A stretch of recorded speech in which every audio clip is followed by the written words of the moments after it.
এই দেখেন এত সুন্দর সুন্দর ডুপ্লেক্স বাড়ি,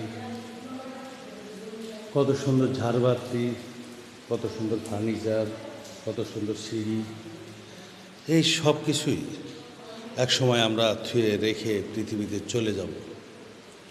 এই পৃথিবী থেকে যখন চলে যাব তখন এই সমস্ত সব কিছু রেখেই যখন চলে যেতে হবে আমাদের, তাহলে আমরা এগুলা করি কেন?